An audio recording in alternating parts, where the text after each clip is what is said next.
Moments from now, top intelligence officials will brief the Gang of Eight congressional leaders on reports that Russia paid bounties to Taliban fighters to kill American soldiers in Afghanistan. Our next guest has already received a White House briefing on the intelligence. With us now is Texas Congressman Michael McCaul. He is the ranking Republican on the Foreign Affairs Committee. He also chairs the China Task Force. Congressman, good to see you.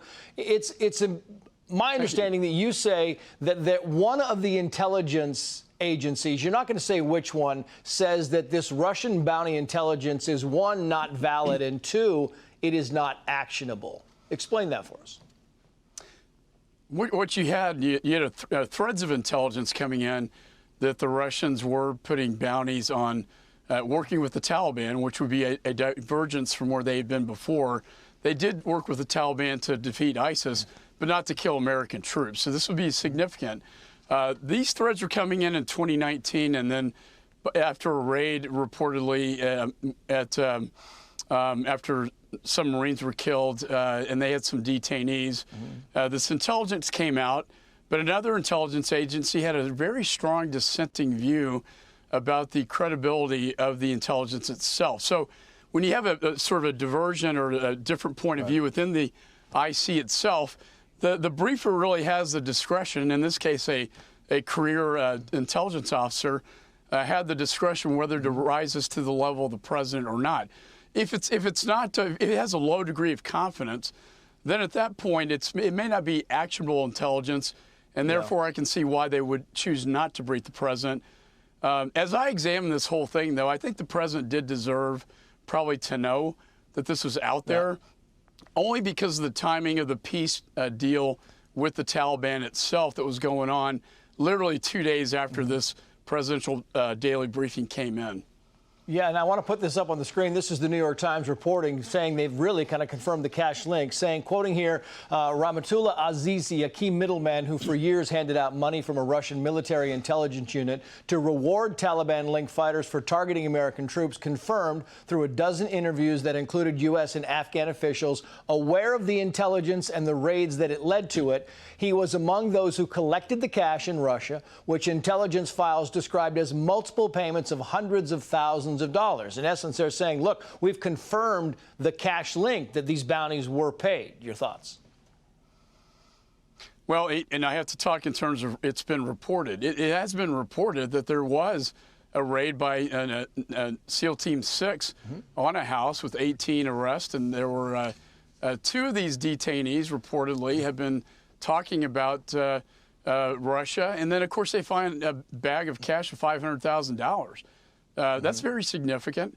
And if they're talking about this coming from Russia, again, Russia has been in Afghanistan since 1979. They've been up to no good, up to mischief. But primarily, their connection with the Taliban has been more to defeat ISIS, not to kill American troops. This would be a significant departure that I think would warrant the president knowing about this. But again, a career officer decided that it was not, the degree of confidence was not high enough, I guess. Yeah, I just want to jump topics very quickly here because you've come out with a report on the origins of the COVID-19 thing, and I want to put these on the screen for you. And you're finding that the Chinese had enough info to warrant a full public health response as early as mid-December 2019, that they actively engaged in a cover-up to limit the spread of information about the virus. The efforts included punishing doctors, disappearing journalists, censoring the internet, and despite warnings from a collaborating center, the World Health Organization claimed for weeks that human-to-human transmission was not occurring. You're saying that China covered this up, and that cost tens of thousands, millions of lives. Who knows? Final thoughts. Our report reads almost like an indictment. It's very factual. You know, they detained all these doctors in the beginning trying to tell the truth that there's a new SARS-like virus, which required, 24-hour reporting. But instead, the Chinese Communist Party detains them, gets retractions. They go into laboratories, destroy lab samples. And then when it comes to the human-to-human transmission, the World Health Organization gets completely duped by President Xi and the Communist Party, I think in large part because Tedros is their candidate to head up the WHO. So he parrots the lie that it's not human-to-human, even though his own WHO expert is telling him it's human-to-human on January the 14th. Then they had this big spring festival. 5 million people travel out of Wuhan throughout China internationally. At this point in time, it could have been contained, but instead it went from an epidemic to a global pandemic. Yeah. I think China is responsible. The Communist Party is responsible. They need to be held accountable. Yeah, and I just want to note the report also says that you believe this did originate in a Wuhan lab. It wasn't genetically modified or genetically engineered, but it did originate from the lab. Congressman McCaul, thank you for joining us, sir. We appreciate it.